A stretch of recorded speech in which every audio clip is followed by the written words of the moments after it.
Elon Musk is now the new CEO of Twitter. Well, you probably read that, but probably that was not the headline you read. Probably you heard something about Elon Musk firing people. There's a message around that people received a meme that it's time to leave the nest. No, that was not a real one. However, the way they fired people or they plan to fire people is not acceptable anyway. Long story short, Elon Musk took over Twitter, and from there it went downhill. And in my opinion, it is now time to leave Twitter. However, we can learn, and that is I don't want to say the positive effect, because we don't want to say that firing people is something positive. However, we can learn from the situation, because finally we see someone who is the living proof of what we call in science the corporate psychopath. So what happened? And then we need to look into how to do it better and what your organization can do that the same does not happen to you. So Elon Musk purchased Twitter, took it over for more than $40 billion.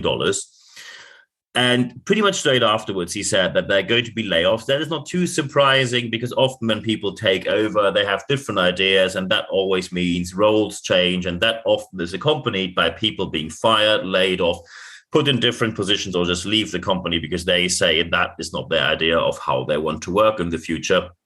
However, there are always good and bad ways how to do that. And Elon Musk wins the award for picking the worst choices for weeks and weeks in a row. So they sent out an email to employees where they said that there will be another mail which has the subject line, your role at Twitter. And if this email goes to your Twitter email, it means you stay.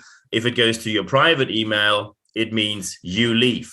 And that is not only not great, and also you don't even have to open this email. When you see to which email account it goes, you see what the consequences will be. You don't even have to open it. When you get your role at Twitter on your private email account, thank you very much. That was it then. And of course, it's always complex when you have to lay off or fire people in a large number. However, there are good and bad ways how to do it. That is probably one of the worst, especially when you advertise it in PR as something which obviously some people on decision maker level, or just Elon Musk himself, consider something positive, which it is not. And there have quite a number of incidents happened just before all this. Kanye West, being a ravaging anti-Semite in the past with his statements, returned on Twitter for no particular reason. Of course, Elon Musk then said that happened before he purchased Twitter, which might have even been true. However, as soon as you take over, people expect you to make a statement on what happens with hate speech on that platform, because hate speech can affect thousands, hundreds of thousands, millions of people. Whole groups of people on this planet had damage done to them due to hate speech. And unlike what some people expected, and to be fair, I was not one of them. I was not very surprised. My opinion of Elon Musk isn't a particularly positive one due to his behavior in the past from a leadership point of view. So Elon Musk didn't make a statement that Kanye West is going to be removed. Elon Musk didn't say that Donald Trump is not going to return. Elon Musk didn't say anything on hate speech except giving a wild ramble on how activists are now pressuring Twitter, and these activists want to abolish American free speech, which is 100% fact-free whataboutism. And when you think this is the worst, it's not. Elon Musk had a go at their advertisers. Anyone who now decided to not put advertising on Twitter anymore, and advertising is pretty much the only source of income Twitter has, he said that he's going to publicly shame the brands that do not put advertisings anymore on Twitter. Mr. Musk, I don't think you hear this podcast. However, this is free advertising, by the way. When you say company XYZ does not advertise anymore on my platform just because I let an anti-Semite back on the platform, these companies will thrive on that statement. So good luck with your plan. And there are huge companies who decided to pause, and we all know what this pausing means. They most likely will not return until massive changes were made, which are, let's face it, highly unlikely under Elon Musk leadership. So in the automobile industry, Volkswagen decided to pause their advertising. In the pharmaceutical industry, Pfizer did so, one of the largest pharmaceutical companies we have in the whole world. When it comes to fast-moving consumer goods, FMCG, so food, that Mondelez, one of the largest multi-billion enterprise organizations on this planet selling food, saying no Twitter, no thank you. And that's just a tiny side remark. Already days ago, after Kanye West was let back on the platform, I was never big on Twitter. I was reading quite a number of accounts, which I sometimes found interesting. If anyone followed me on Twitter, you saw that the accounts I followed were 98% science accounts from universities and similar. I didn't put much effort into Twitter. I think I had 300 followers or something. So Twitter is not going to die from me not being there anymore, because that's exactly what I did. I left the platform. And in my opinion, it is time to leave Twitter, because otherwise people will have a very questionable impression of what are the values you always claim to have. And we are going to talk about how to do it better in a minute. However, Twitter is now facing a massive, what we call in Germany, shitstorm. So massive criticism online on social media that goes viral due to their behavior. And we see what the consequences of bad leadership are yet again. Still, one of the main negative consequences is that people suffer from other leaders' behavior. And you, of course, do not want your organization to face the same consequence as we see here. So now we have to talk about what are the learnings. How can we do better? So step number one, and let's say you take over a company or you get into a situation where they say it is challenging. You start with the factual situation, and that is an easy entry. And the factual situation, in one way or the other, is on the side of Elon Musk, if he had ever addressed it, which he never did, except in rants and then going on about American free speech. Twitter is losing more than $4 million a day, depending on which kind of numbers you look into, but it's $1 million amount they lose every day. And of course, when you say, I only take this whole enterprise to do text depreciation or text optimization, fair enough. But if you want to make money, it's not surprising that someone wants to stop the loss. And firing people, and at the moment, numbers of 3,700 or even 4,000 are around. When you fire people, that can be part of the solution to stop the loss. However, when you fire people, you don't have anyone who does the job. Who wants to take care of your clients or maintain the services and the IT? So when you step into a factual situation and say you want to take over Twitter and you want to save it from making losses, you can address that, but you have to go by the facts, not by wild rants. And of course, factually speaking, anti-Semitism is unacceptable. Letting and allowing people back on your platform is not a good look. It is a show of character, and it's not a good one. And of course, when people wonder why does Volkswagen and Pfizer and Mondelez and all these big brands, and Niels Brabandt, so me, why do all these people stop their advertising? I never advertised on Twitter, and these major brands simply do not want to have their advertising next to some prominent or well-known VIP name that makes a ravaging, unacceptable statement. You do not want to be Volkswagen saying we appreciate diversity, and next to it is Kanye West saying the Jews are going to take over the world, don't they? This is unacceptable, anti-Semitic. Your brand does not want to be connected with it. And when someone says we allow anyone on the platform, just be aware of the fact that having no borders, no limits, and especially no focus will probably not attract anyone. Any platform has a focus, and you attract certain brands, others you will not attract. When you say anyone, you most likely miss the goal. So you need appropriate communication, even in times of layoff. And of course, some people will say there's never a great communication, and I could partly agree on that, but there are great examples of how to do it at least better. Let's take a look at Pleo. Pleo is a software, former startup, that helps you with automatizing your expenses, expense reports, etc., etc. It is a very good software. I know that because I use it by myself. However, Pleo now transitions from being a startup in the hyper growth and growth for growth situation. When you want to grow, you sooner or later reach the point where people say, now we have grown to a point, now we have to make money. And that normally means that you need other profiles, other business people in, not the marketing, sales, push people, but someone who can just do it more efficiently with what you've achieved so far. And this transition normally means you have to lay off people because you suddenly need very different people on board. And that's exactly what happened at Pleo. 15% had to be laid off. But unlike Twitter, where you only have negative press saying we receive emails of your role at Twitter to that or that account, so you're in or out. When you look at Pleo and what happens right now, of course, no one is happy when you lay off people. You see the company posting on social media how they feel. People are very authentic. They are very honest. And also people immediately offer help. They say, hey, we have talent right now. 15% will go. If you're looking for people in different areas, let me know. We can connect you with the talent we have available right now. And that's exactly the right step to do. You leave a positive impression. You help people to transition into other jobs. And also you do everything you can to make the transition the least amount of painful it can be. So what we see with Elon Musk is the definition of what we call a corporate sociopath. That's the complete opposite.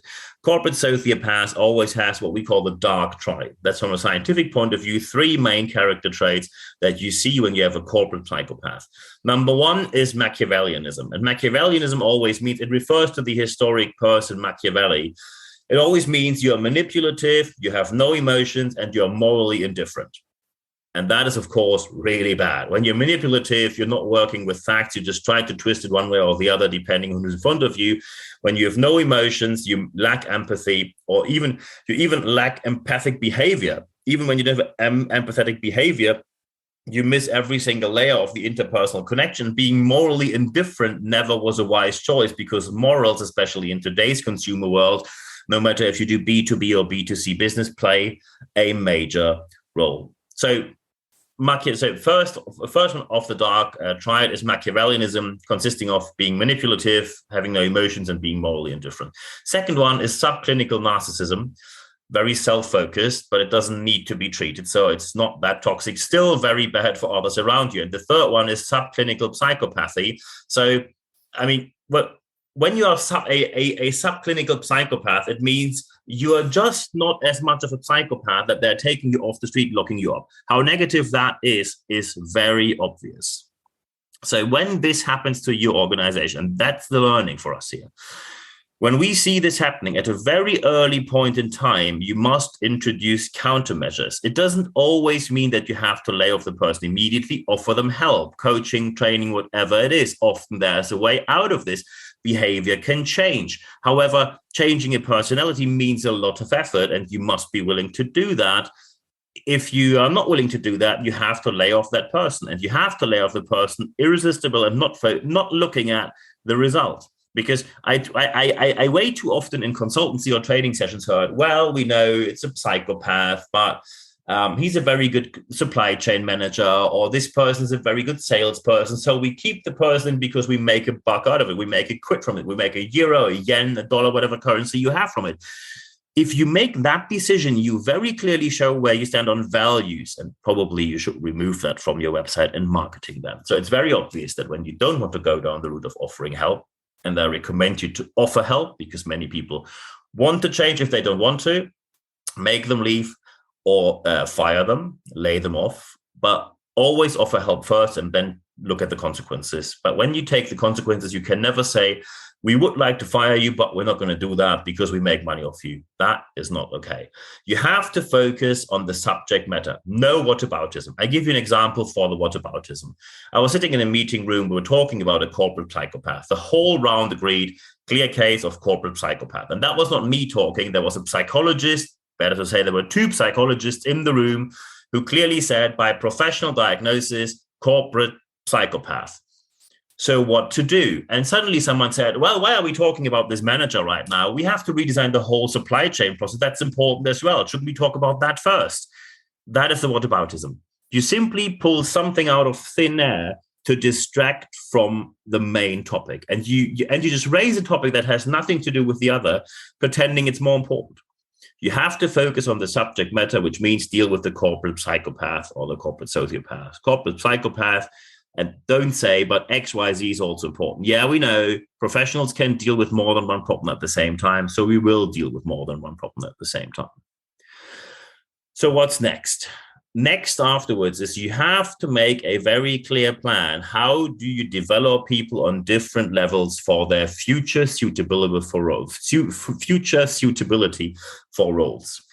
So you cannot go by the ear. You cannot do it spontaneously. You have to develop them professionally. And by the way, if you are now passively affected by a corporate psychopath, so you are in a position where you are negatively affected by that person, and you hopefully addressed it already, and you have a way to address it, but they either don't want to hear you, or they can't hear you, or both, or in many cases, they don't want to.